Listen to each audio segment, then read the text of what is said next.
Hello, this is Anna Imagination, and we are talking on skills versus instinct. We are also talking deeper into what your network is working for you and what that looks like and how to make sure that you are choosing good networks. The first thing I want to cover is that you should have at least 3 networks. In one of the networks, you should be the student. That's a big deal. You should be learning from one of your networks. In another network, you should be the student and the teacher. You should have some people where you are teaching people. You should be in a position also where you are learning from others. In the third network, you should be the master. You should be in a group where you are nurturing other students. And when you grow, when you move, when you expand, you should be at a point where you are conscious of this so that you go, oh, I need to upgrade my network. This is something people don't realize, is that you outgrow your network, which actually is a good sign. It's a healthy sign to show that you are at a point where you are ready to move on to your next network. One of the things that the Healing Garden does is accumulate mass networks so that you can cherry pick what networks are best for you, and you can step into the right mindset and the right network for you. So one of the things the Healing Garden does is accumulate a catalog of other networks so you can make sure that you are well-rounded. And when you're ready to leave one network, you can go into another one and get yourself the elements, the resources that you need. You should never have one network. You should never have one network. You should never have a network that's too tightly closed. I ran into this problem. I had 4 networks. And I realized that the 4 networks were the same network in different locations. They had merged and mingled so much that it was just the same network in a closed in 4 corners. And I went, this is not going to work. That is the first clue that you have too few networks in your system. If you do not have enough networks, that's a problem.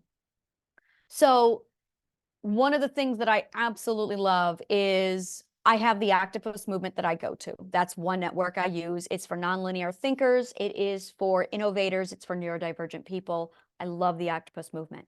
I have the Healing Garden, which is my own network. It's absolutely full resource. And we have Pando. Pando and the Healing Garden, they're again, it's a branch. It's a club within the club. It's different, but it's still the same network. So it's basically where you're going to dip your toes. So if you're in the octopus movement and the Healing Garden and Pando, you do need a third network. You absolutely do need a third network. And it's understanding which parts of yourself you want to nurture. So this is where I really want to break down how a network works and what you can expect from each of your networks. I'm going to go ahead and pull the whiteboard out for this one because this is where it gets fun for me. And it's just easier explained with this. So you have you, this is you, and then you're going to have your family. Now, your family is also a network, but that is not what's going to be included in here. Your family is absolutely, that's part of it. So this is your family. That is not at all what we're talking about here. Now, you're also going to have your close friends, and this is also not at all what we are talking about here. So you have you, and then you have your close friends, not at all the network we are looking at here. So now what we're going to do is we're going to create something else. We are going to be creating this network and this network and this network. So this is the big picture that we have here.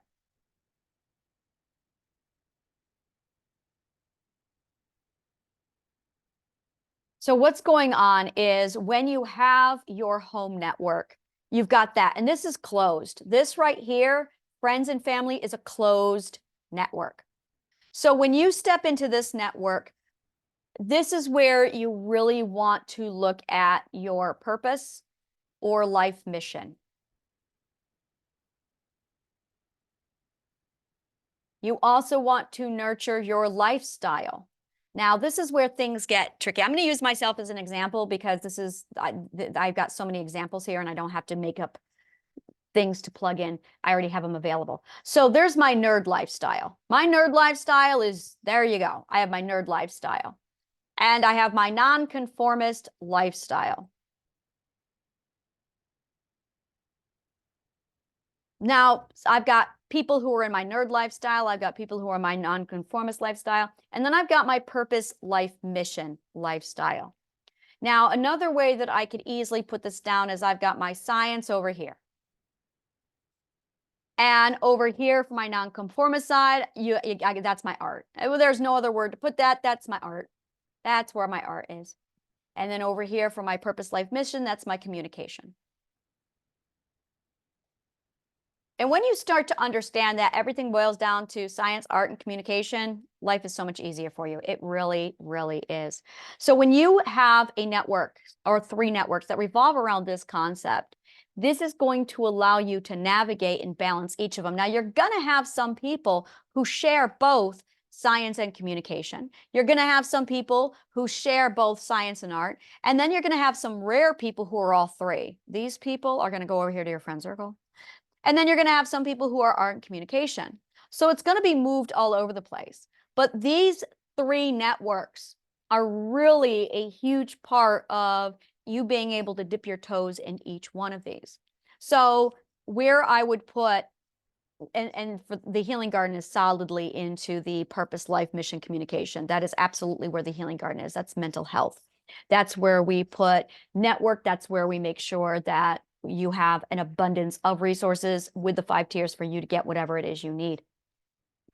And then it's educating you in networks so that when you do choose other networks, you are supplementing what you have available.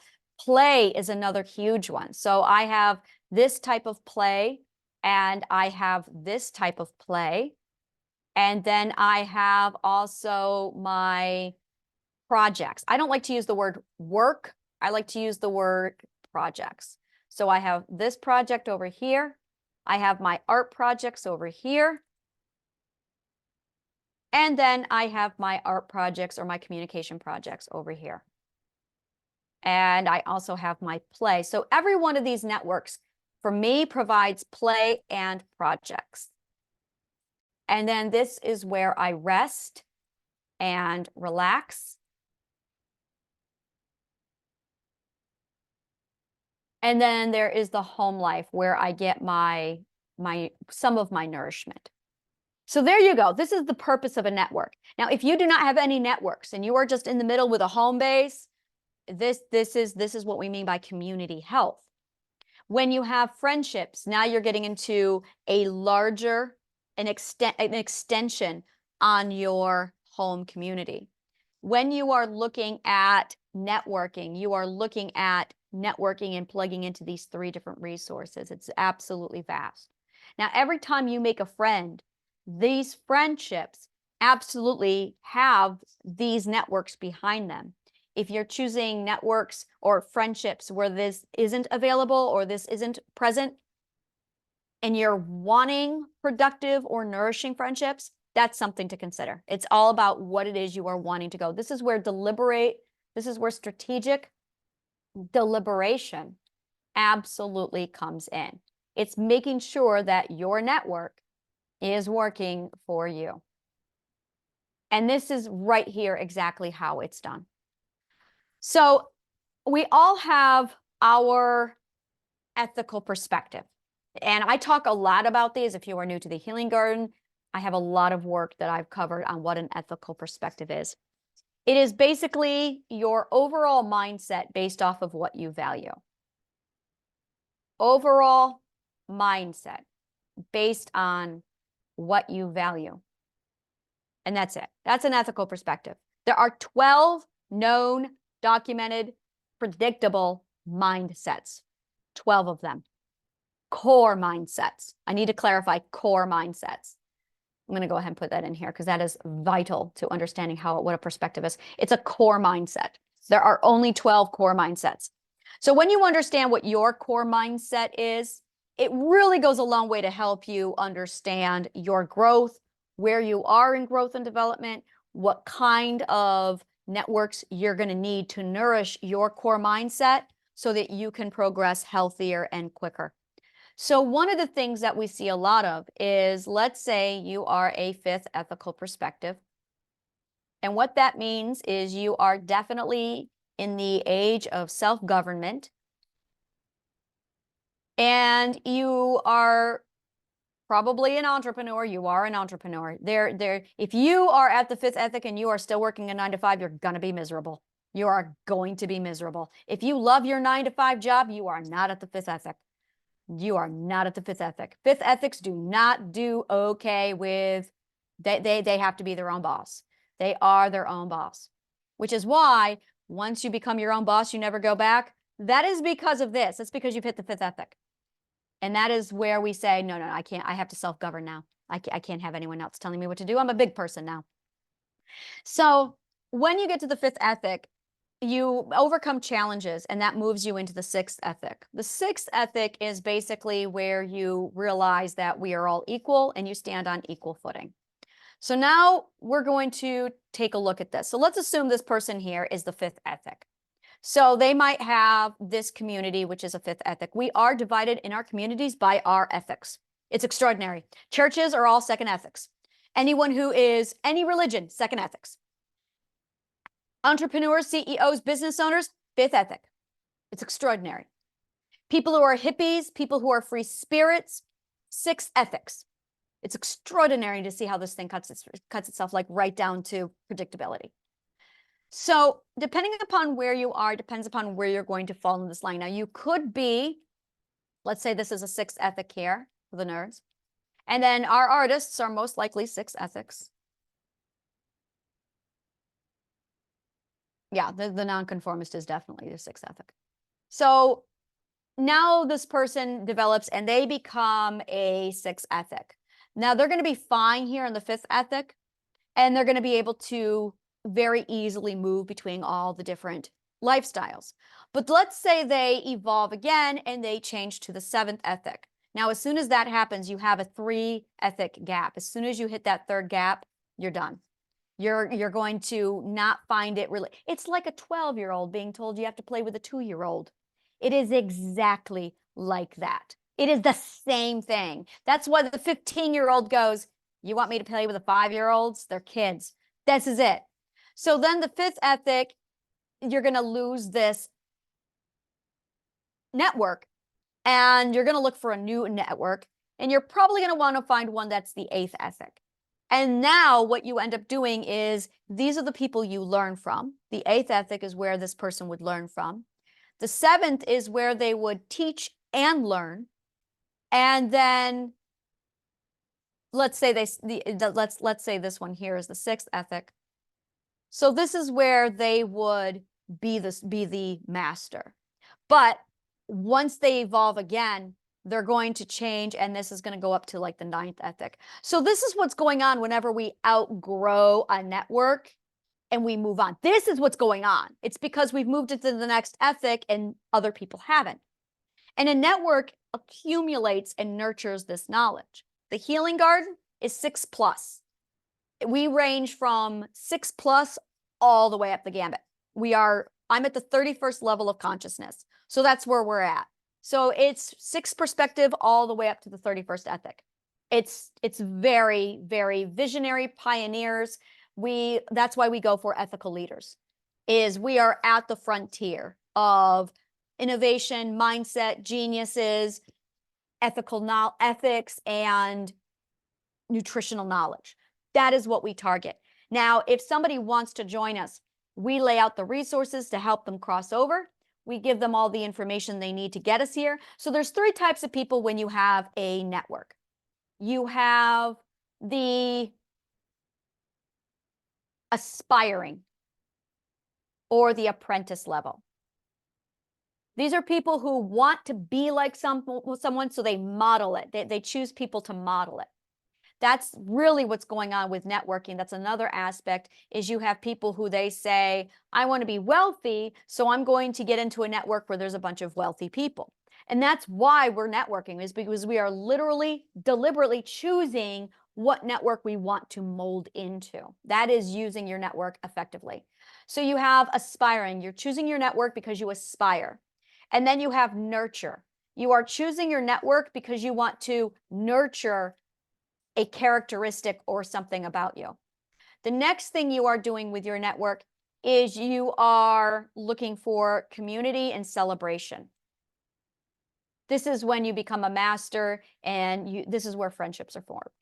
Now this is the journey of networking. So it's aspiring, nurturing, and then it's celebration. Once you get to celebration, you're set. You are absolutely set. And that's it, bottom line. That is what every single network has. So it's network stages.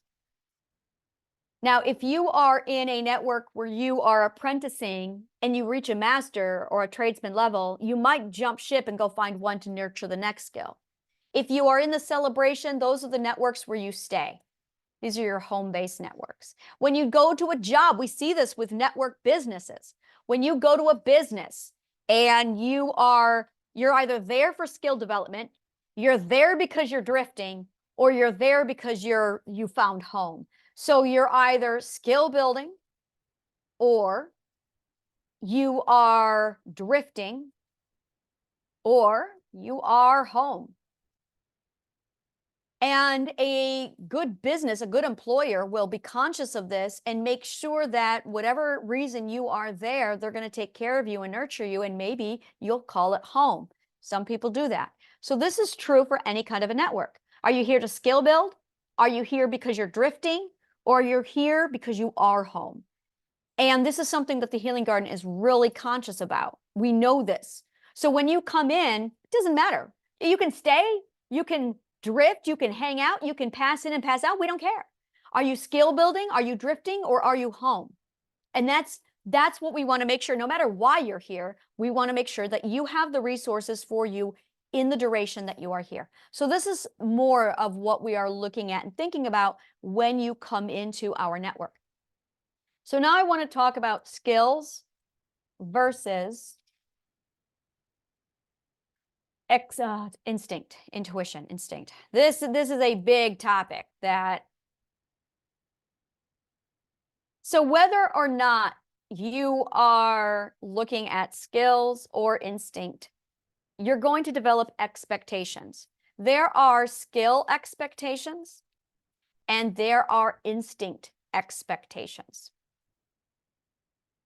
And when you have instinct expectations and you're working with a skill, that's going to result in some massive problems. And we're going to talk about that. So a great example of a skill is piano playing, painting, math. We all know these are skills. The problem that we run into is with the instinct. And it's something called common sense. And this is where we run into a lot of problems.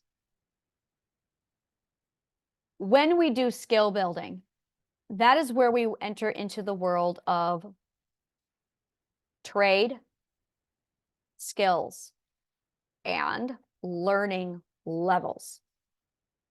Now, we know this when it's a skill building. So we have the apprentice level. We have tradesman. And we have master. I love to use the word philosopher as well, because the philosopher is the one who can integrate all of those skill levels, and then it's a whole nother world. A philosopher is a whole nother level of master. So what is going on when we have skills is we are learning an intuition. We are embedding. It's literally intuition embedding. That is what it is. Learning is intuition embedding. You are integrating an intuition inside of you. Now, the first stage of this is apprentice level. The second stage of this is habit forming. That is tradesman. After tradesman, it enters into unconsciousness or subconsciousness. This is where we are not aware of what we are doing. We're just doing it, like muscle memory. The master becomes consciously aware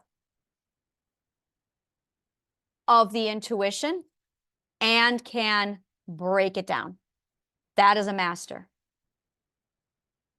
The philosopher can create. That's the difference. Now, we know this when it comes to skill building. And we know it can take decades, depending upon how or what kind of education you receive, to learn or master a skill.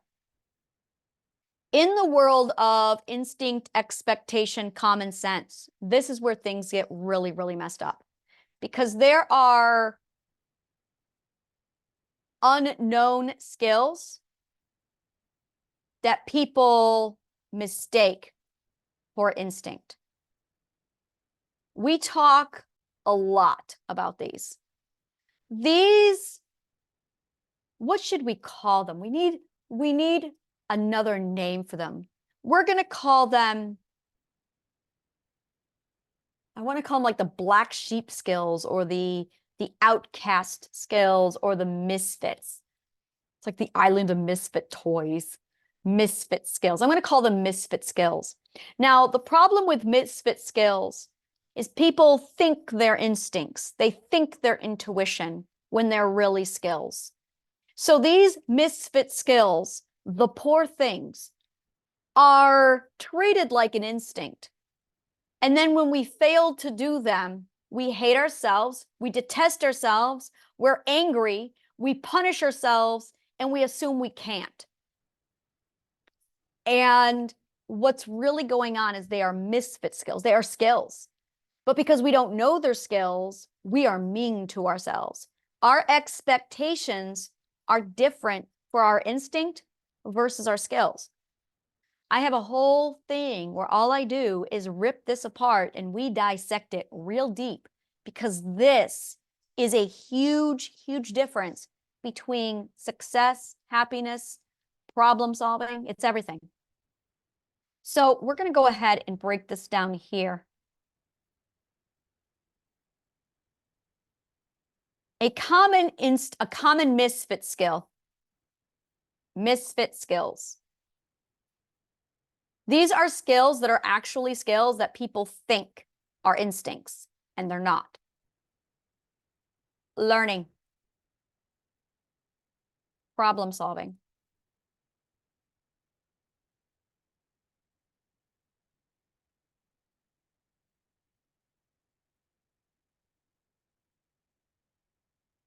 Courage.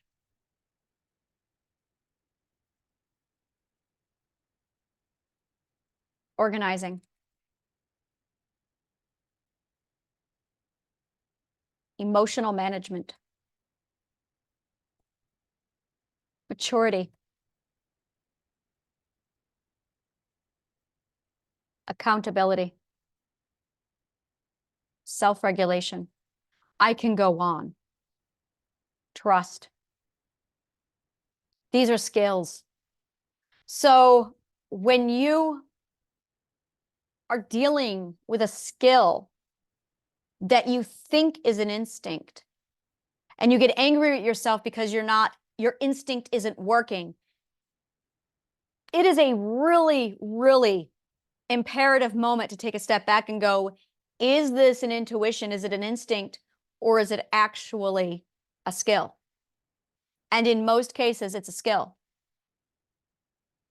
Understanding what our instinct is, trying to figure out what an instinct would be. An instinct, I can tell you what it is. An instinct comes from our ethics and our identity. That's where it comes from. It's when you have your identity and your ethics and you weigh them against, and that's why I ask the questions. You're going to hear this from me. Does it feel right? Does it feel good? And does it give me joy? That is an instinct. That's why I ask the question. Does it feel right? Does it feel good? Does it give me joy? Because that's an instinct. If it doesn't feel right, that means that it's conflicting with my ethics. If it doesn't feel good, that means I don't love it. Love equals it feels good. Ethics means it feels right. And when it feels right and it feels good, then it should be something you enjoy. Now, if it feels good and it feels right, but you're not getting joy from it, well, something's wrong. Something is off. It might feel good. It might be something you love. It might be something that feels right. But if it's not giving you joy, then it's your execution, it's your technique. So does it feel right? Does it feel good? And does it give you joy? If you are not saying yes passionately to all three of these things, your instinct, your intuition is telling you this is not for you. So this is a huge, huge guide to tell you when you should walk away from something or when you should do something.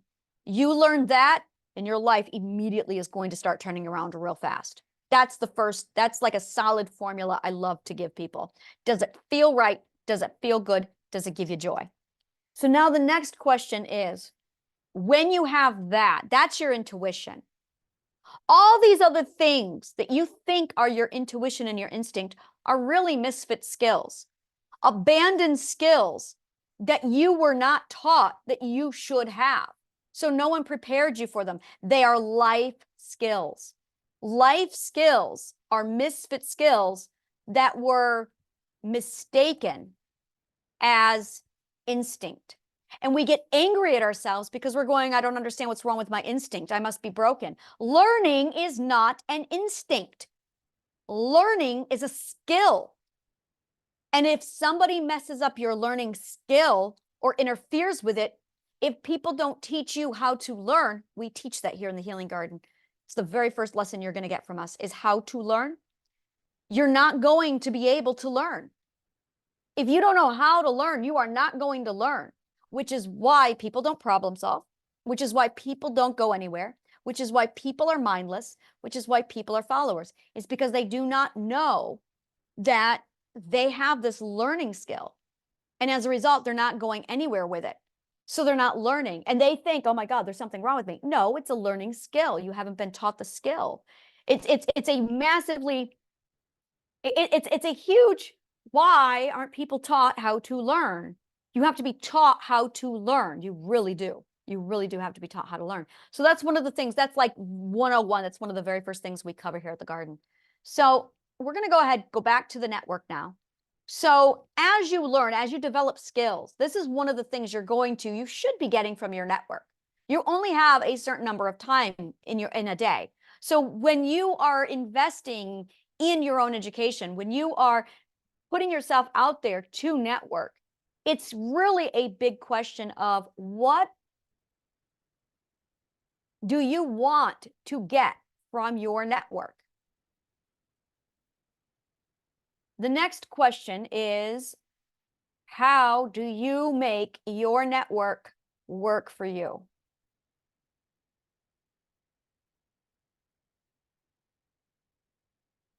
What expectations should you have for your network?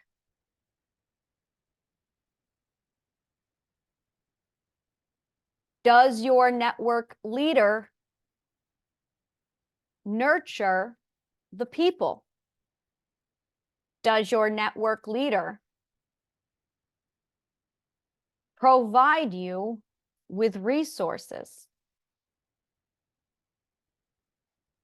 Does your network leader make themselves accessible to you?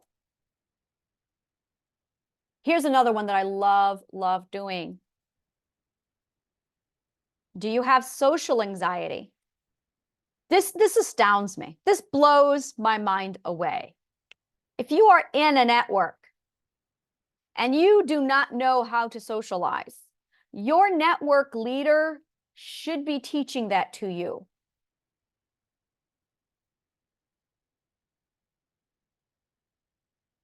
I cannot tell you how many times I have seen networks die because the people who step into the network don't know how to socialize. They don't know how to manage social anxiety. So that is like, absolutely, it's one of the forefront top things on our list of making sure you have everything you need to overcome your social anxiety. And then what you end up seeing is networks. Do networks charge you? Are you being charged to attend the network? Is the network free? So these are all the things to consider. Absolutely all the things to consider is what's involved, what's where, how is all the placement, what is the layout of the network? Now, if you have a simple network, which is a club is a simple network. Simple means one or two parts. Complex means 3 or more parts.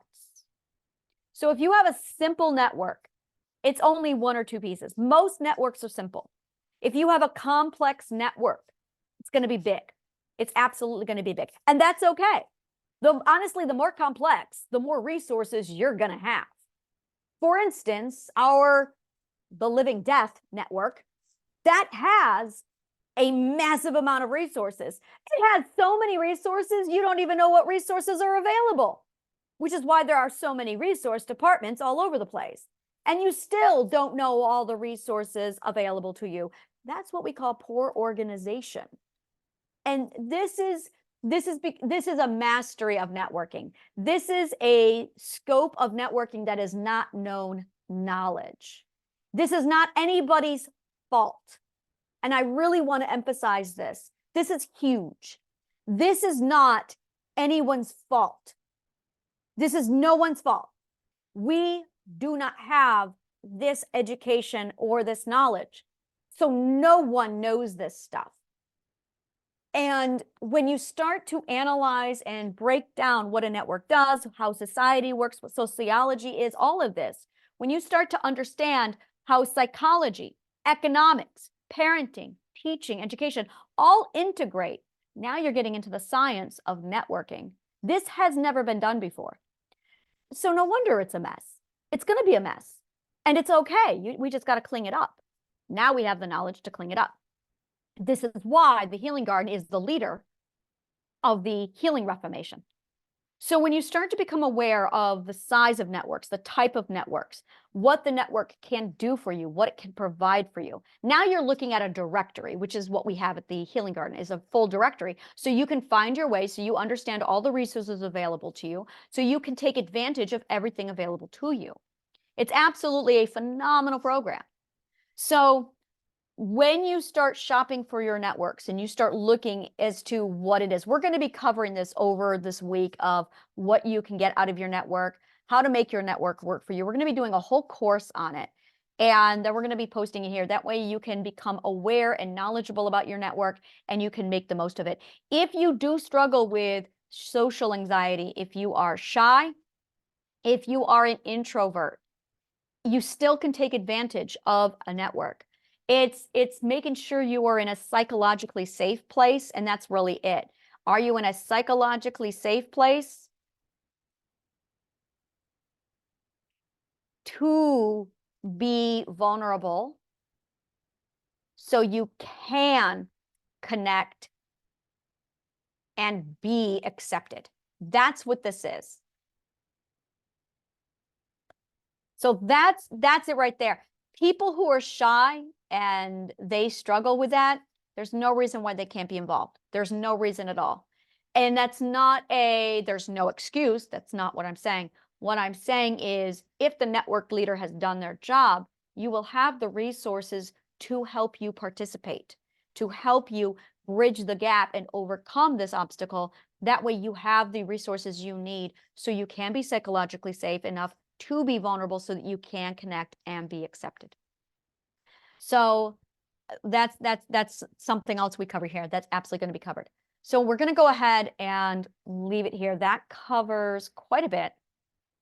And just going over everything in my mind. We have a lot more coming. I'm going to go ahead and I'm going to be uploading a lot of information, plugging it, letting you know what we have available so you can take advantage of all of the available resources to you. That way you can find what you need. Let me just close this down so I can focus on you. So it's absolutely making sure that you have accessibility to the full run of the gamut, understanding everything. And I'm going to be doing a tour video here shortly. Either, I don't know if I'm going to do it today or tomorrow, where I'm going to give you a full tour of the garden, and because it's vast, it's so big. So it's a full tour showing you everything that we offer, why we have everything laid out the way we do, and what our agenda is, what our mission is, and what our goal is.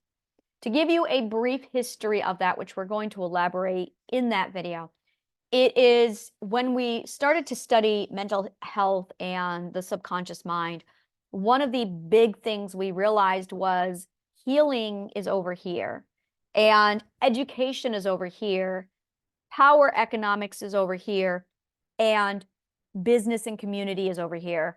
And we realized they're the same thing. They're the exact same thing. All four of these topics were identical.